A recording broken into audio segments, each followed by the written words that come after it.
Hello. Today we'll be talking about again the tariffs.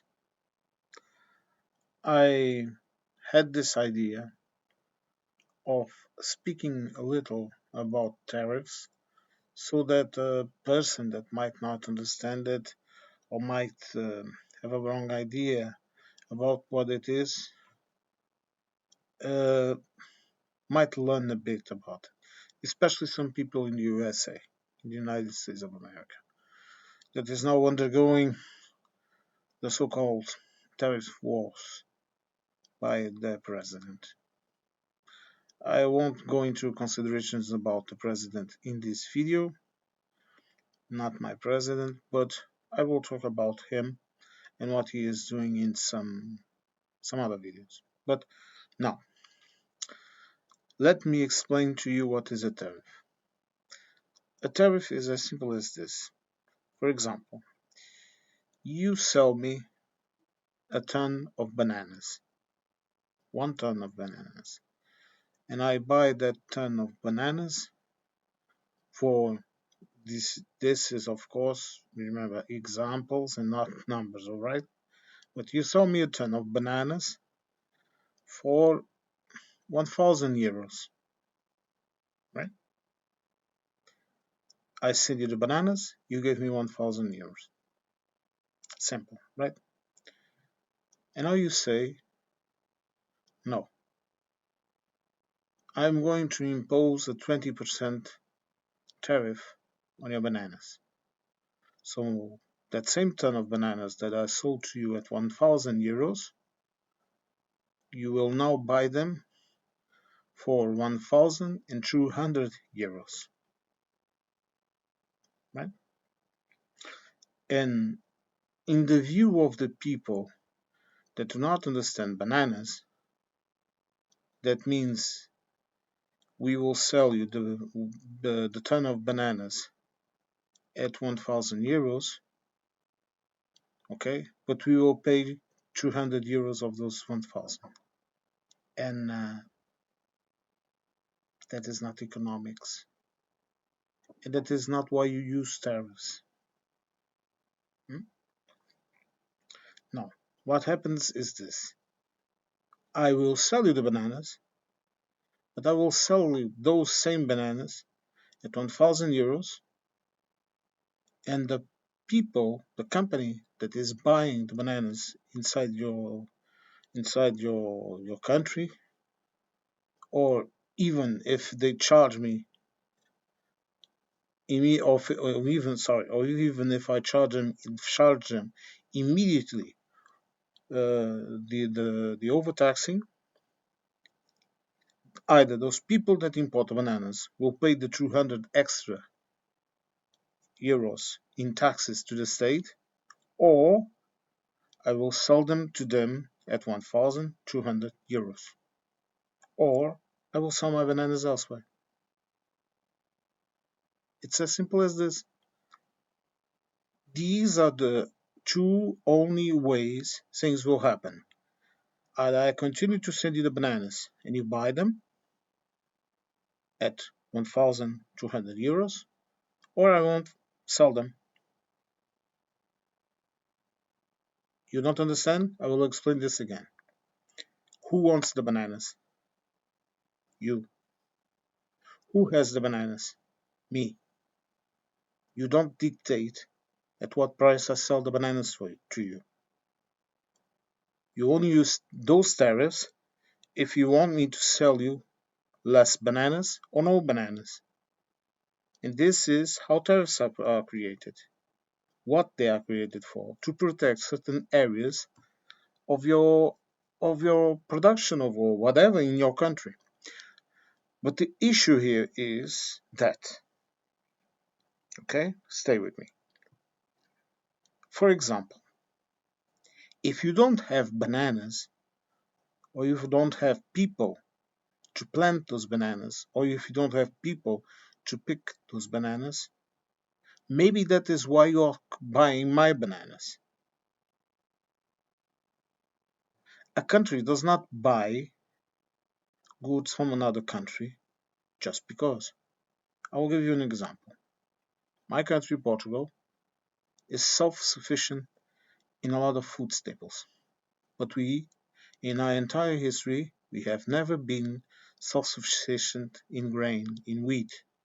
Why? Because we don't have the land or or the space to produce enough grain or wheat to feed us.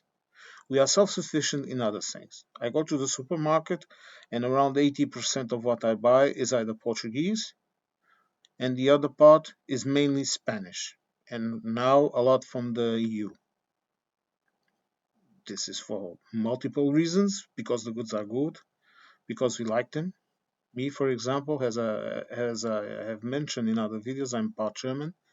So there are certain food habits in my family that I can buy from Germany. No, just now I went to Lidl and I buy myself a nice Franciscana, good beer. I like it.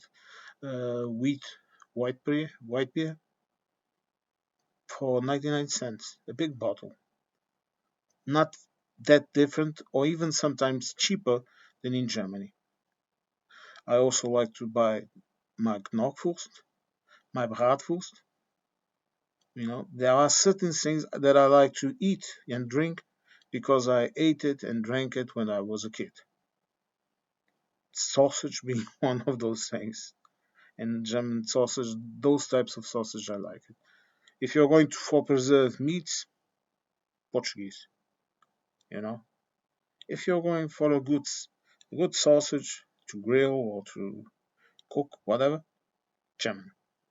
Nothing like, but these are my tastes. But I was just giving you this example, okay?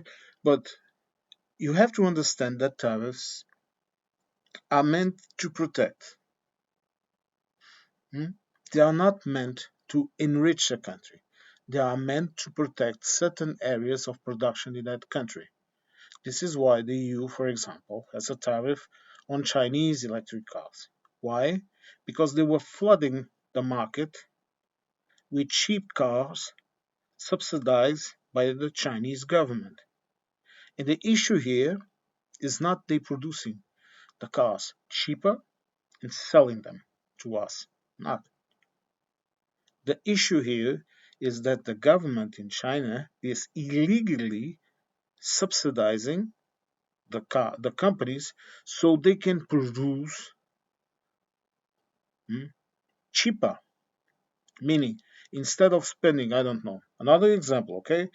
Instead of, for example, a Chinese company spending 500 euros to produce a single car, the government steps up and says, look, of those 500 euros, man, I will I will give you 250. And so the Chinese company then presents us here in Europe with a car at 250 euros, you know.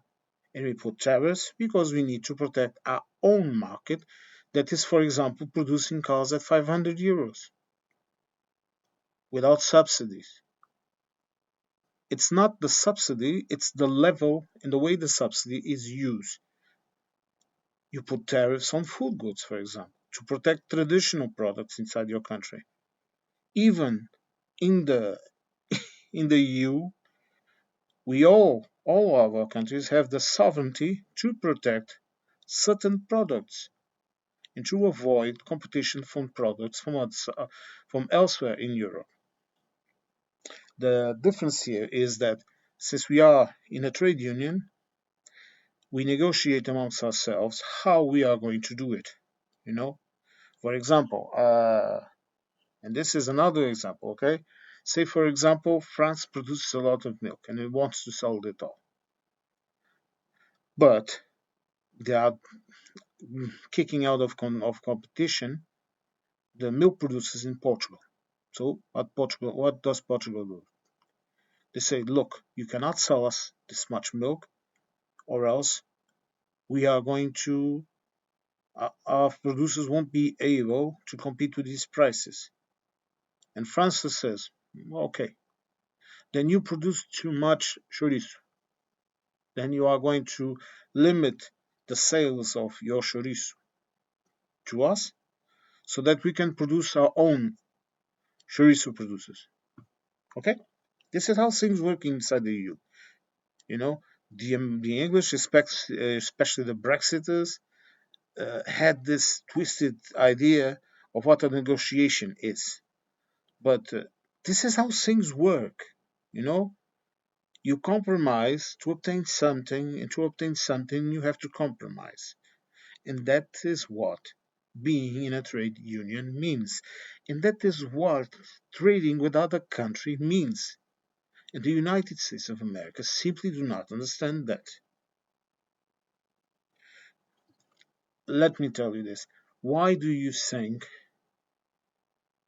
more, really much more than half of the production of military weapons, of cars, of food, of everything, half of it is done outside of the US? You don't know?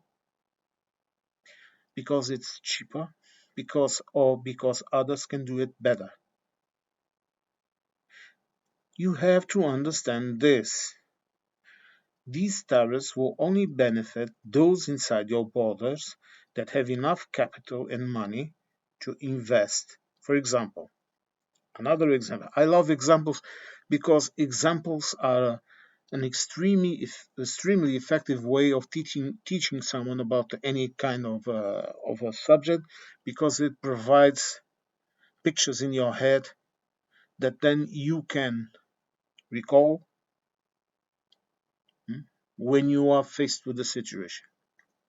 Imagine this: an orange juice producer inside of the USA, he needs to pay $1,000 for a ton of oranges from California,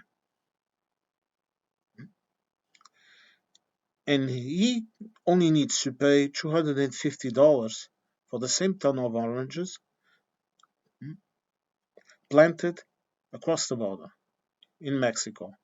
Maybe he was the one that took the orange trees there, planted them, you know, paid for someone to take care of those oranges and to pick them and to send them back. What is the result of this? You will pay cheaper for your oranges at the supermarket, because that producer, instead of having to spend 1,000 euros in oranges, he will spend 250 euros. Sorry, euros. You have to understand, I think in euros, not in dollars. But instead of paying $1,000 for those oranges, the same producer inside of in USA will bring them from Mexico at $250. Okay, and with car parts, it's the same. They buy the car parts, maybe because they buy the aluminium from Canada. Maybe because they cannot outsource it in the inside the United States. Maybe because the aluminum is better.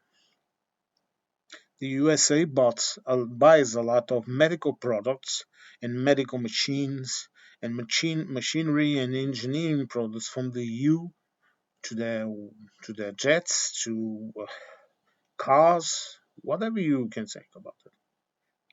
And the idea that someone would produce all of that orange juice, those jets and everything, all inside of the United States, they will delocate their production areas from Mexico and from Canada, from the EU or whatever, and move them inside of the USA, is ridiculous, because that is not the purpose. You would you will still have to pay much more inside of the USA. And you won't. Companies won't do that. Companies will simply move on. Instead of selling his oranges, even if it's a USA producer, instead of making his orange juice in the USA, maybe he will make it in Mexico and export it as a Mexican product. Who knows? Anything can happen, because you have to understand also this. Business is like water. It flows through the least resistant path. There is This is as natural as it was thousands of years ago when the first quick thinking primitive person knew he could sell his wood downstream in another city, and he could earn a lot of money because the city downstream had less wood, and there was plenty of wood in the city he was, and everyone had wood, and they did not need it, his wood. So he picked it up and he went and sell it in the city down the stream. Trade follow the least resistant path. He did not stay in the city. If you understand my my example, he did not stay in that city and try to sell his wood at all cost. No, he just put it in the raft, went downstream and sold it, and came back with other goods or money or whatever he valued as something that he could obtain a profit on. This is what happened to the United Kingdom. Companies in Europe, no, they keep selling to the UK, but but they only sell if it's worth it. If it's not worth it, they won't sell it. So simple.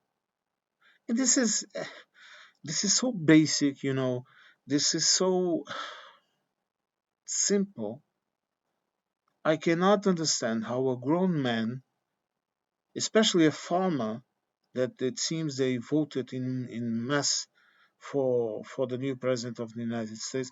I cannot understand how a pragmatic person, you know, I'm a baker. I was a baker, you know. I'm the son, the grandson, the great grandson of a baker, and I was one up until almost my 30s. You know, we are also very pragmatic people, and I knew a lot of farmers in my life. You know, I come from a farm town, basically, a town that relies exclusively on farming, almost. And farmers were always the most pragmatic people. Whenever there was an issue, you could count on a farmer to be absolutely blunt. You know, you can't plant wheat on that terrain.